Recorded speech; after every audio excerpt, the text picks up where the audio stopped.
Well, hello everyone, and a very good evening to our talk this evening. This is the first in a series of talks that the Ski Club is organising over the course of this summer. And fittingly, we're starting right at the very beginning. So we're going to go back to planning and organising and executing your very first ski trip and your very first time on snow. We're going to break down sort of three different areas this evening. We're going to talk about how you book and execute your first ski trip. We're going to look at some of the perhaps the psychological barriers behind skiing and reframe them slightly to help you kind of attack them one by one. And then we're going to go into a little bit more detail about exactly what you can expect about your first time on the slopes and what it's going to look like. So my name is Henry. I'm from the Ski Club of Great Britain. We're also really pleased to be joined by Hayley from Snowsport England. And she's here to help answer some questions along the way if you have any, and also talk a little bit more about weight to snow, what that is, what that means, and why that can be a really useful tool to getting you into skiing a little bit further down the line. I mentioned that we're going to cover three areas. What does your first ski trip look like, those psychological barriers, and what it looks like. And everything that we have here is on the Ski Club website as well. So if you go to skiclub.co.uk, you can find out pretty much everything that we're going to talk about here this evening is available for you to go through in your own time at your own pace. So without further ado, let's crack on and let's start with your first ski trip. What does a ski trip look like? What's involved in it? And what else can you do besides the skiing? And I know what you're thinking. Is it about 30 degrees in the UK at the moment? It might be a little bit strange to think about somewhere cold and snowy, other than perhaps to help you cool down. But something like 40% of the UK ski market has already booked their skiing holiday for next season. So this is actually a perfect time to start thinking about winter, to start thinking about what's happening, where you might want to go and booking your first ski trip. So you're not alone in thinking, got to start organising stuff. So what actually is in a ski trip, first of all? And I know that might be a little bit of an odd thing to say and an odd place to start, but actually it can seem quite overwhelming, perhaps. You're going to go away to somewhere that's cold and do something that you've never done before, when you could just be sitting on a beach in Spain and sunning yourself and drinking sangrias. And I completely understand that. That's a very valid thing to think. So let's just take a step back before we go any further. What actually is in a ski trip and why do people go on it? Well, they're skiing. There's strapping onto a pair of skis or a snowboard and exploring a ski resort and all the runs that the resort has to offer, and even maybe going beyond that and out into what's called the backcountry outside of the marked ski area. But for a lot of people, for so many people, it's a lot more than that as well. It's a chance to be in the mountains. It's a chance to be in an environment and a scenery that we don't really get much of here in the UK. And there's something really unique and special about that environment and being in it. It's a chance to be more in touch with nature, perhaps, and it's a chance to get away from the hustle and the bustle of everyday life. It's a chance to relax. It's an excuse to go to the spa or to grab a good book and sit next to the fireplace with a hot chocolate, watching the snowfall out the window, or to have a week of snow days out playing in the snow every single day. There's a lot of what I call skiing adjacent things that people go and do. So the mountains have a really unique cuisine and culinary tradition. Loads of great cheeses and recipes you can find in the Alps, and they don't quite taste the same as when back here in the UK. So loads of people go skiing, and they go skiing actually is an excuse to have a really long, exquisite lunch or dinner along the way. And then it's also to have a dance at après as well. Now, I'm not much of a dancer. You might see me on the dance floor at a wedding every now and again, but at après, after a ski day, you might find me up on a barrel or two throwing some shapes along the way. And alongside all of that, there's a huge range of activities to try too. So this is just a few of them that me and the Ski Club team have experienced over the years. At the top there, bathed in that purple light, that's ice skating in Canada. Pete in the bottom left of your screen is enjoying a lovely glass of Aperol at Après. That's some of the ski test team. That is Rowena and Alex. just taking a pause from their skiing and just taking in that stunning scenery around us. And then Emma is enjoying some snowshoeing in Teen, just getting out on a walk and exploring that stunning mountain environment a little bit more. So yes, a ski trip is skiing, but it's also so much more to so many people, and that can help it seem a little bit less overwhelming when it comes to deciding that you are going to do this and you are going to go on a ski trip for the first time. Where do you go and when do you go? Well, quite simply, you go to a ski resort. A ski resort is a cluster, is a village that has your hotels, your bars, your restaurants, your other activities in it, and it also features ski lifts to take you up a mountain, a series of marked runs called pistes that take you back down again. In terms of where to go for your first ski trip, there's not really such a thing as a wrong place to go. Why do I say it like that? Well, every single resort, almost every single resort, has runs and facilities for beginners, has a ski school, will have, particularly in Europe, particularly in France, will have English speaking instructors. So there's not really such a thing as a wrong choice. There may well be more right choices along the way, and we'll kind of come onto that. Skiing in France in the French Alps is a really, really popular choice. 60% of all Brits ski in the Alps every single year. That's more than 1 million Brits go to the French Alps every single year. And the reason for that, well, people are familiar with France. They may well have gone to Paris earlier in the year, or they may do summer in the south of France or wherever. But also, France has really good infrastructure. Some of the biggest and the best resorts are in France, your Teens, your Val d'Isère, your Les Deux Alpes. And the national ski school that's there, École de Ski Français, the ESF, has a really good reputation and a really good array of English speaking instructors. And I'll come back to that a little bit later on. But Italy is also, I love skiing in Italy, and there's a couple of reasons why for that. Yeah, the skiing is really, really good. The food and the wine are incredible. So if you want to come back to that whole idea, well, I'm going to have a culinary experience as well along the way. I'm going to go to somewhere and eat foods that I don't normally experience. It's a really, really good place to do that is in Italy, and Italy is also really good value. So you're going to get that amazing food at a really good price alongside the skiing. And then also, if value is something that's important to you, then places like Andorra and Bulgaria offer really good value options. Again, they have the infrastructure, they have the ski schools, they have the slopes that you need at a really good price along the way. And when? Well, it really depends. And again, there's no such thing as a wrong time of year to ski. The most popular month is January. That's when a lot of Brits go away. But that can mean it's also quite expensive and busy. And that's where you see a lot of people looking at early and late season deals along the way. There's a couple of reasons for that. Snowfall is a little bit more variable at those times of year, and you're never sort of guaranteed to get a whole mountain covered in snow. But most resorts have the facilities to manufacture their own snow, and they will make sure that they will cover the beginner slopes with snow so you can definitely have a good time and get those first turns in. As a result of that variability, it can often be much cheaper to ski over Christmas or into April than in those middle periods in January and February. And if you are traveling with children, yes, you might be tied to, for the February half term, for example, a really, really popular week. But also those Christmas holidays, it can be a really unique Christmas experience to go away with the family, to go away with children and spend it in the snow, in the mountains. And then later in the season, the warm weather and the sun that you get as spring comes around make a huge difference to how it all feels. So certainly, yes, the height of winter is when most people choose to go skiing, but you can find some really good deals early in the season and later in the season. And like I said, that sun makes a huge bit of difference through March and into April and beyond. And piece maps really are going to be your guide to all of this. So this on screen now is a piece map for Les Deux Alpes in France. And it shows you all the facilities available in the resorts. And I've just zoomed in here.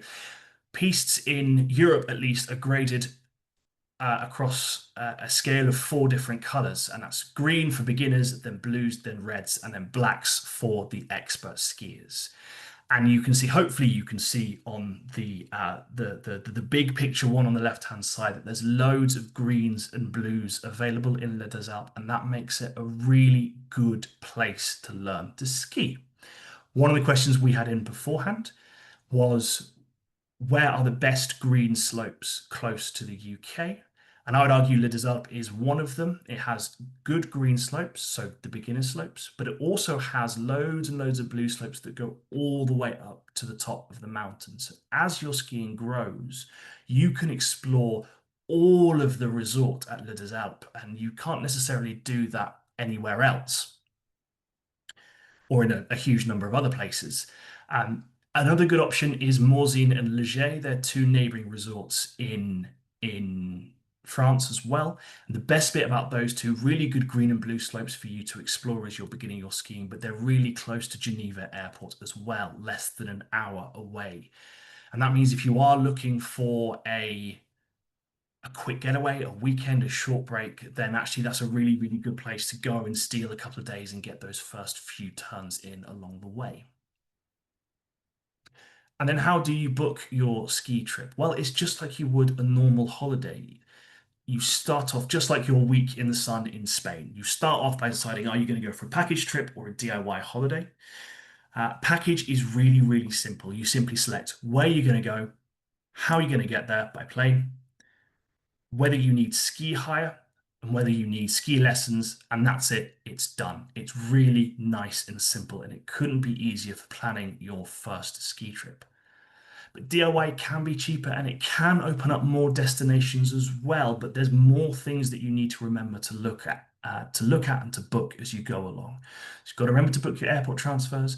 Remember to book your ski lessons because it won't just be a case of ticking a box. You'll need to find the ESF website and go from there.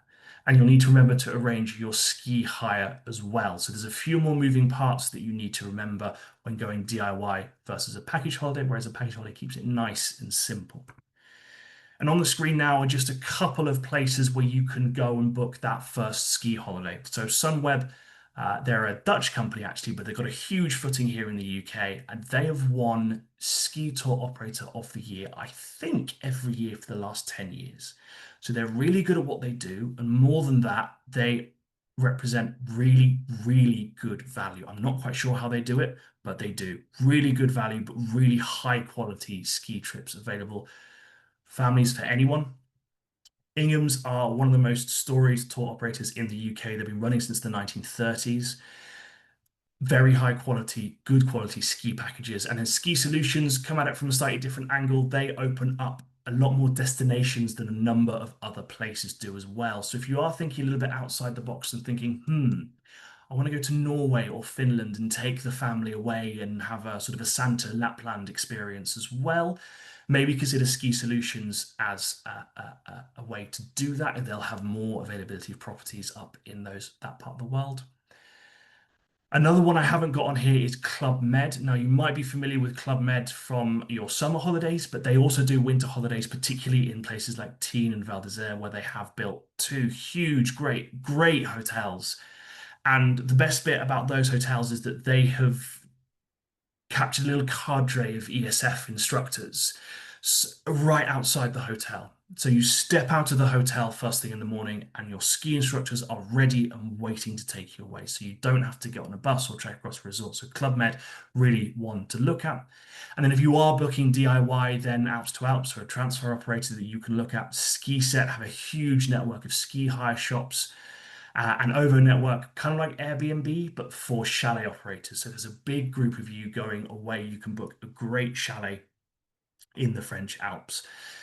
And all of these, if you are a ski club member, then you do get a discount when booking with all of these. And that's one of the major services that the ski club can offer for first-time skiers. I know there's some of you on the call today that may not be members, but may be considering membership. But if you are a ski club member, then you can get a discount with all of these, and actually just booking a holiday with Sunweb or with Ingham's or with Ski Solutions can save you back the cost of your membership before you've even gone anywhere. And then the final little bit in this section is what to do and what to wear. It's really vitally important that you take lessons when learning to ski. It's kind of like riding a bike. You wouldn't just kind of get a bike and then hop on and try and keep up with your friends. It's really important to learn for your own safety and for your own enjoyment to learn how to do it. And how do you do that? Well, with a qualified instructor. And every ski resort, and I mean every ski resort, has a ski school, and almost all of them have English speaking instructors. France is probably best at this. Their national ski school, the École du Ski Français, ESF, is present in every single resort in France, and they almost always have English speaking instructors. And the best bit is they also have a British booking office as well. So you can phone a UK number, speak to someone right here in the UK and say, "Hi, I'd love to book some ski lessons," and they'll sort you out.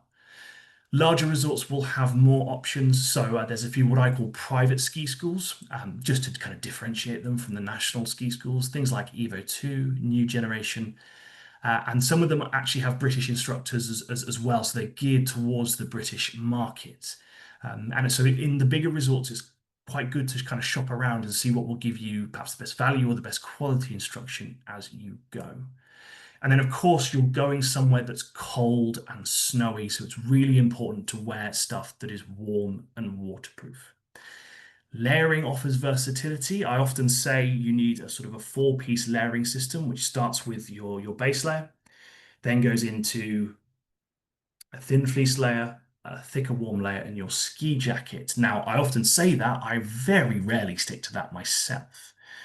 Your base layer is really, really important, and your ski jacket is really, really important. And in between that, you can throw on any kind of warm clothing that you might have.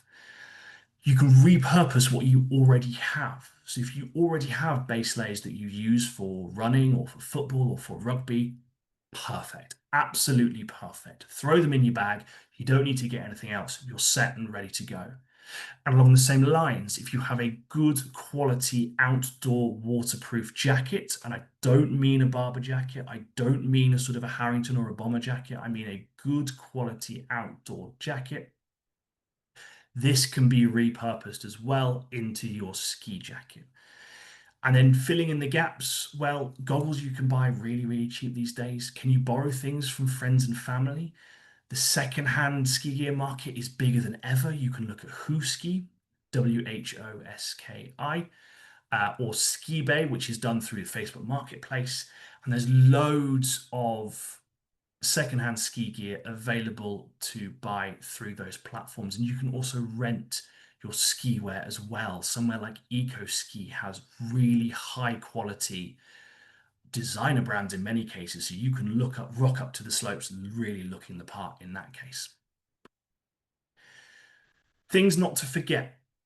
Make sure you're packing all the right things. The ski club has a packing list that you can dig into and just make sure to check them off and make sure that you've got everything. If you are going DIY, make sure that you have booked everything.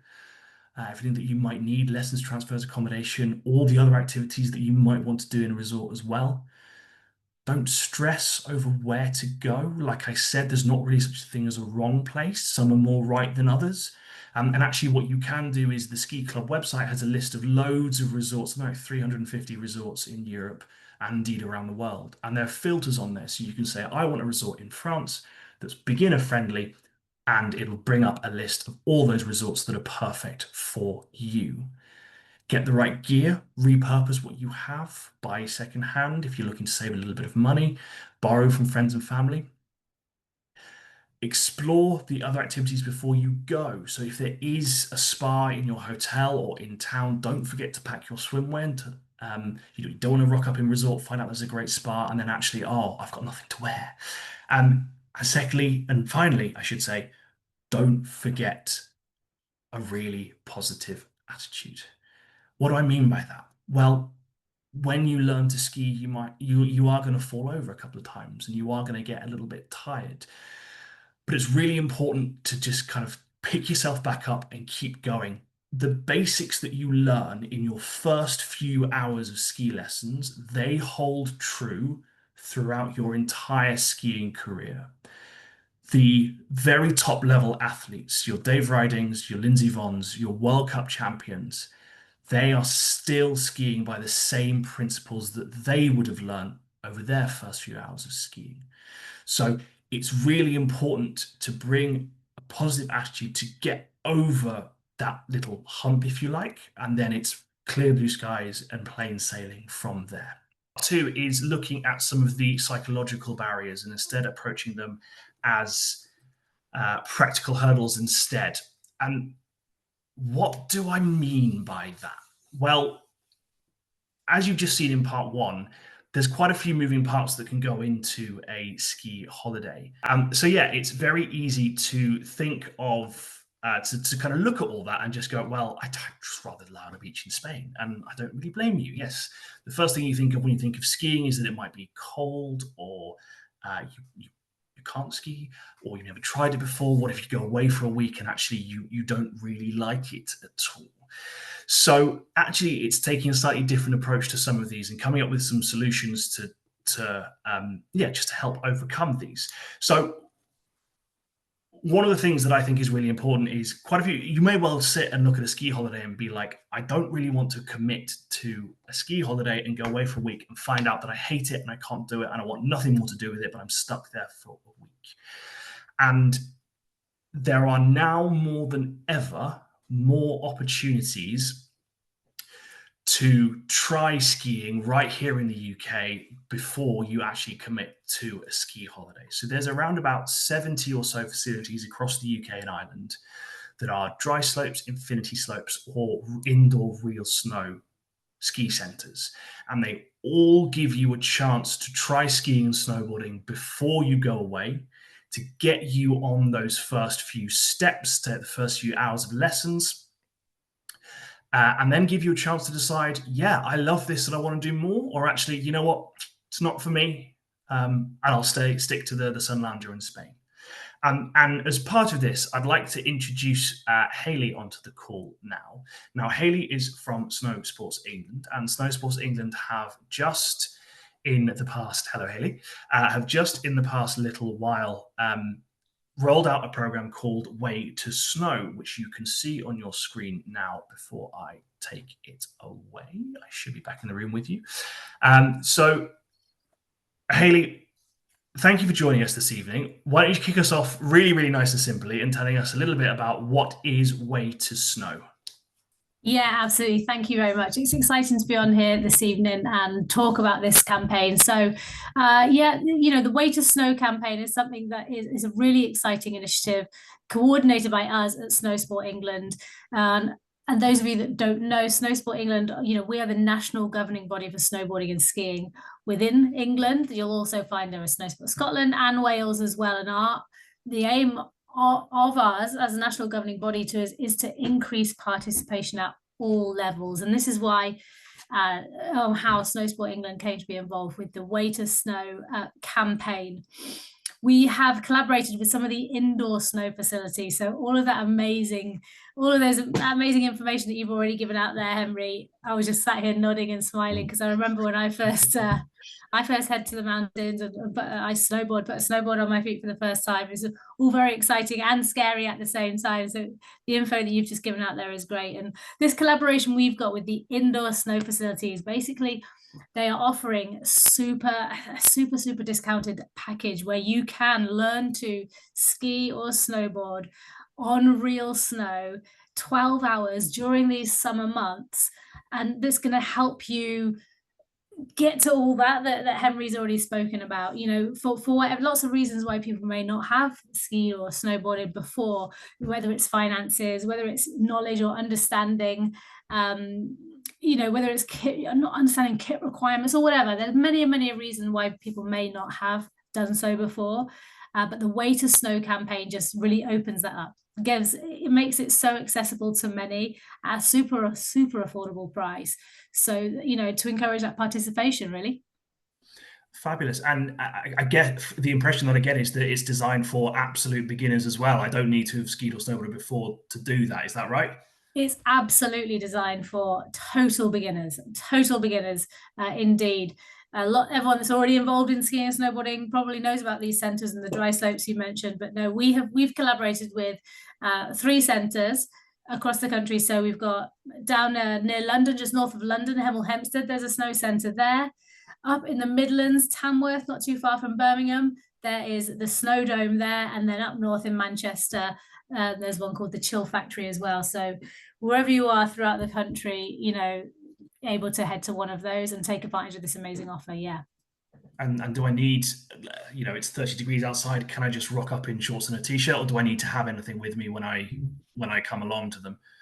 When you head to the snow centre with the Way to Snow program, you get your boots, your skis, your snowboard, and your helmet all included, but also at the centres that you can rock up and have, you've got their warm weather jackets there, gloves, everything you need. Although it is obviously a low temperature within the snow, you don't need to be wrapped up super, super warm. But yeah, you can just rock up off the streets and your kit will be provided for you. Fabulous. And obviously the school holidays are just coming up. Can children get involved as well? Is it great for families over the summer? The great thing about this Way to Snow program, so from 11 upwards, can take advantage of this Way to Snow campaign. So from 11, we've got the junior program, which is 249 to be involved, or then adults 299. You get 12 hours of coaching, which is unbelievable. If you look at then that compared to going abroad for a week, for your first time, if you go over there and maybe it's not quite for you, this is just the perfect way to do it.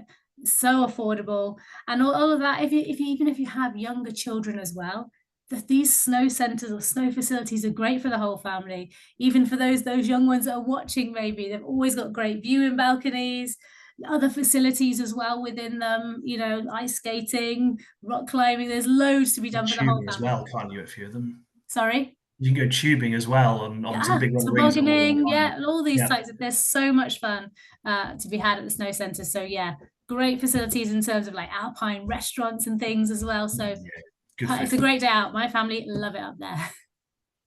Fabulous, thank you. And then there's a few other benefits to the instruction that Way to Snow will provide along the ways. So I think there's discounts with, is it Ellis Brigham, is that right? And Ingham's? Yeah, so not only are you getting 12 hours of coaching that you can use all throughout the summer, along that journey as well, you'll be unlocking discounts along the way. So discounts from our top retailer outlets for skiing and snowboarding. So Snow and Rock, Ellis Brigham. You also go discounts on then, say at the end of your 12 hours, you do think, do you know what? Yeah, all those things that Henry spoke about on that Zoom I went on, I'm actually thinking about booking a holiday. We have discounts on holidays with different operators as well. Membership, certain amount of free membership with yourselves at Ski Club Great Britain, and also through us at Snowsport England. You've got access to talent pathways and different things like that. So maybe you actually find yourself becoming, I really like this sport. We have so many options for you between ourselves, Snowsport England, Ski Club Great Britain, to help you progress if you wish. Fabulous. That sounds absolutely brilliant, Hayley. Thank you very much for sharing that information with us. And yeah, that almost sounds too good to be true, I have to say, but no, it absolutely is. I've skied at all those facilities. They are great facilities. They're like standing in a fridge. So if you do want to cool off when it's 30 degrees outside, then by all means, kind of jump into one of those and give it a go. Can I just add, sorry, the summer is actually the perfect time as well, because those snow facilities are the quietest. So some people are kind of scared to get involved in maybe this type of sport, because you do maybe fall a few, we are falling over when we're learning skiing and snowboarding. I still fall over now, don't worry, Hayley. Absolutely, and you're not trying hard enough unless you do, in my opinion. But these snow centres are at their quietest in the summer, so it's great. It's the best time for beginners, in my opinion. Fabulous. Well, that's absolutely brilliant. Yeah, I've skied at all of them. The Chill Factory one in Manchester is great because it's by the Trafford Centre, so you can go out for a shopping day and then stumble onto a pair of skis and away you go. And Hemel Hempstead is only 40 minutes from central London, so some really brilliant facilities there. Thank you very much for that, Hayley. And even if you're not close to those ones, like I said, there's around 70 or so facilities up and down the UK and Ireland. Some of them might be dry slopes, some of them might be infinity slopes, so skiing on like a giant treadmill. All of them give you a chance to get on skis, to try a pair of skis, to try the boots for the very first time. and decide whether you like it or you don't. For more information on the Way to Snow campaign, you can visit snowsportengland.org.uk/way to snow. Just check how you're spelling two in that. It's the number two, not the letters. So snowsportengland.org.uk/way to snow. More information on that is also available on the Ski Club website, skiclub.co.uk. And like I said, there is a directory of all of those 70 plus ski centres on the Ski Club website as well. So if you are up in Scotland, in Ireland, Northern Ireland and Wales, or down all the way down in Cornwall, which I know can be quite a drive from some of those centres we've been speaking about, check out that directory, find your local ski centre, your local ski club, and just give it a go. That's all it is. Just give it a go and see whether you like it or not. So what else can we attack from a slightly different angle and hopefully make it a little bit more approachable? Well, you don't have to make your ski trip all about the skiing. And one of the best bits about going on a ski holiday is that you can go entirely at your own pace. It's only absolute nutters like me and my friends who get up for the first chairlift and then are chased off the mountain at the end of the day. You can go entirely at your own pace. And when you are booking lessons, you have the option of going for a couple of hours in the morning, a couple of hours in the afternoon, or a combination of both. And what you can do, therefore, is ski for a couple of hours in the morning and then spend the afternoon doing something else. You can go on a reindeer sleigh ride. You can sit in the spa and bubble away. You can go for a nice long alpine lunch. You can sit next to a roaring fire with a book and watch the snow fall out the window. So if you don't make it all about the skiing, then all of a sudden there's loads of things to look forward to if you are a little bit nervous about getting out and getting on skis in the mountains. No one who looks like me skis. That's a really, really interesting one. A survey by GB Snowsports, which is the sort of Great Britain-wide athletics arm of skiing and snowboarding here in the UK, did a survey about 5 years ago. And what they found was that the majority of participants of snowsports in the UK are old white men. And there is a little bit of an irony that I'm the one that sat here talking to you about that this evening. Those of which that I'm not are rapidly catching up with me, I have to say. But there's more and more organizations popping up, which mean that actually that is a perception rather than the reality. So I'll just run through a few of those with you. So DSUK, Disability Snowsports UK, is a charity that's been running for a very long time now. They support those with differing physical abilities and also perhaps special educational needs, and give them the support that they need to get into snow sports and make sure that the mountains are there for everybody. For the Afro-Caribbean community, there is things like the off-piste ski trip and soft life ski that brings Black culture and actually just Black faces to the ski slopes.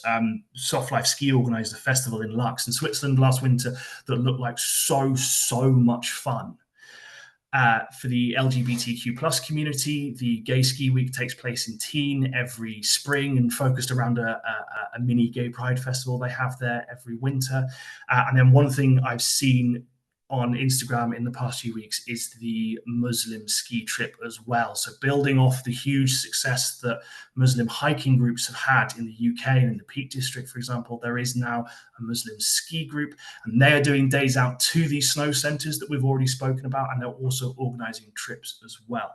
So no one who looks like me skis. Well, there are so many groups out there that are really helping to break down that perception.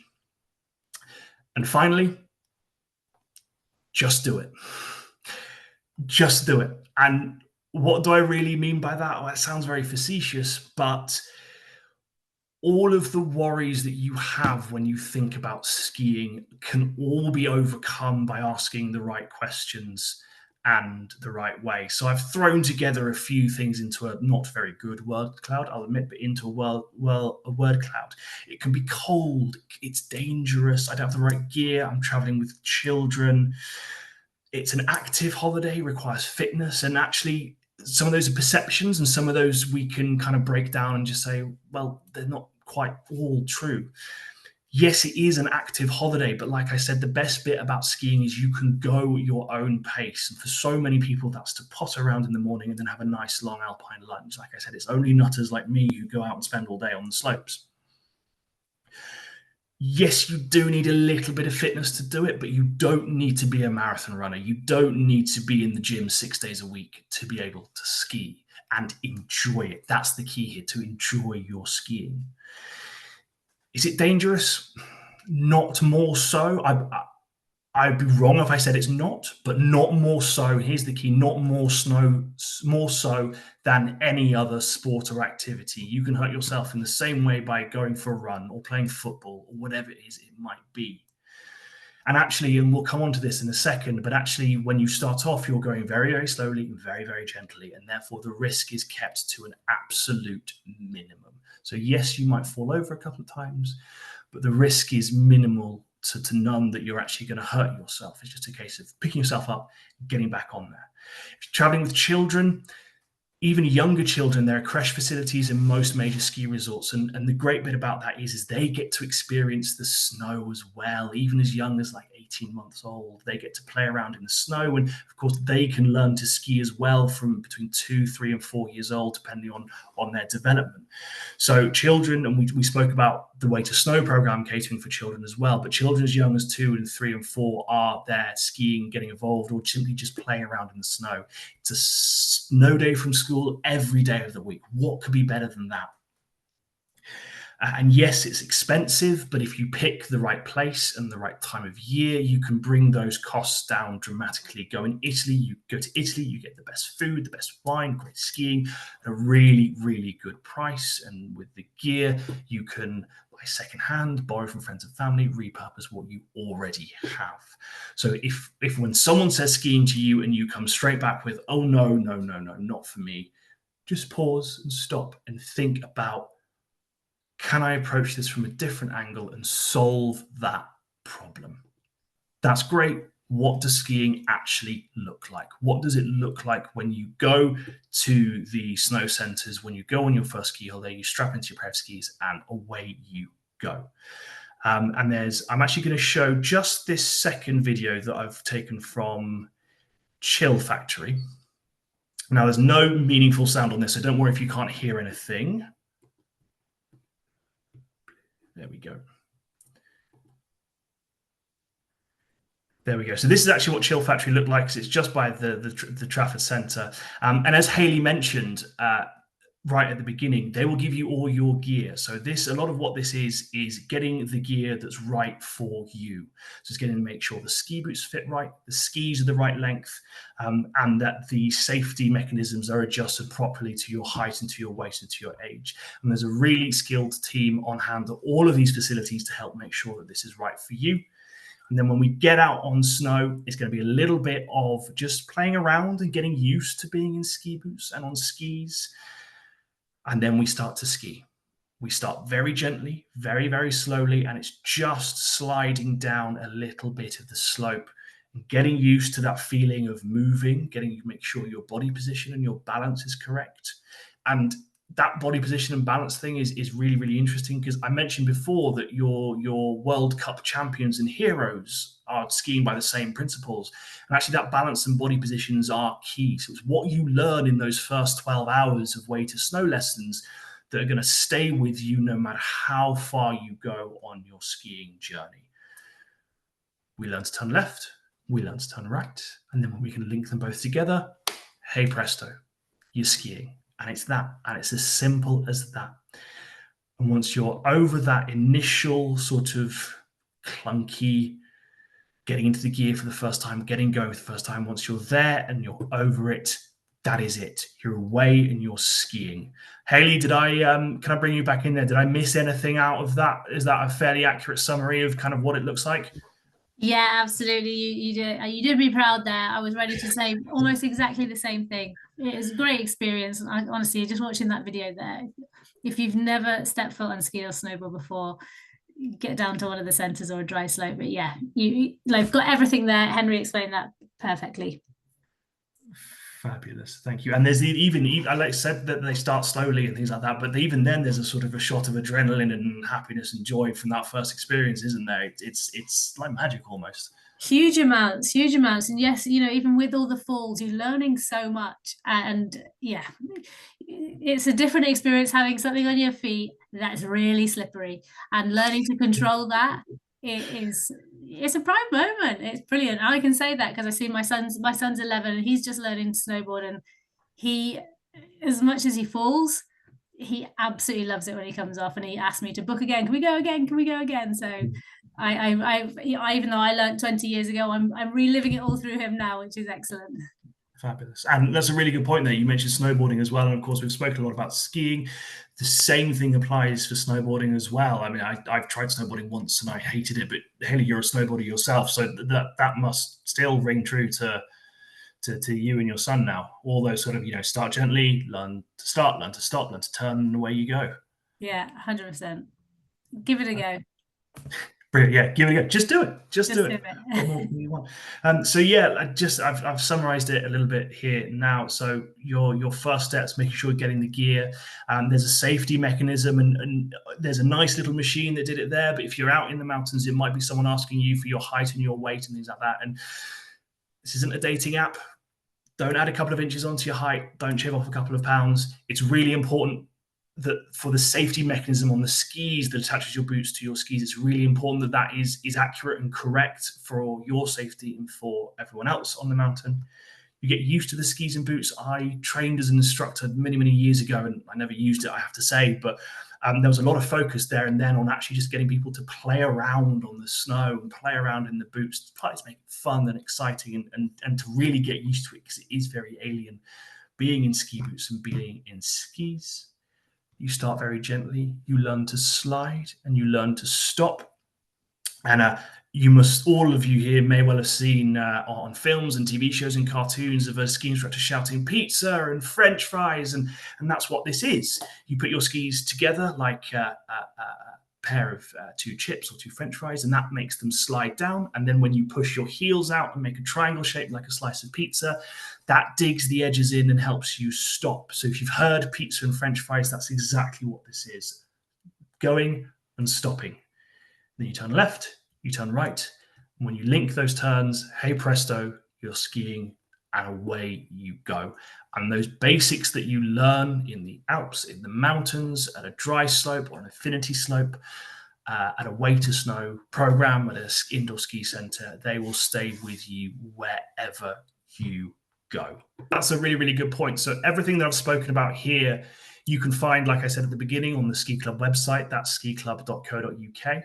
If you do have any questions, then hopefully that will answer that, or we've answered that here this evening. And if you do have any more questions, and from the really, really basic stuff to the more complex stuff, just let us know. Message us on Instagram, on Facebook, drop us an email, information@skiclub.co.uk. Or give us a call. Our offices are open 9 till 5:30 every day. Give us a call and we can answer those questions on 0208 410 2009. So we are the Ski Club of Great Britain. I know there's a few of you who maybe haven't been part of us before. We're the UK's oldest and largest snow sports organisation, and we exist simply to help people discover better skiing, and that's all what this is hopefully helping you do this evening. Thank you, Hayley, for joining us. It was great to have you on. Great to hear you talk about Way to Snow and all the great things that Snowsport England is doing this summer. Reminder, snowsportsengland.org.uk/way to snow for more information about that one. And yeah, thank you very much for joining us this evening. It's been a pleasure to have you with us for the first of our talks this summer. And hopefully we will see you on another one of these calls, or at the very least on the slopes over this summer.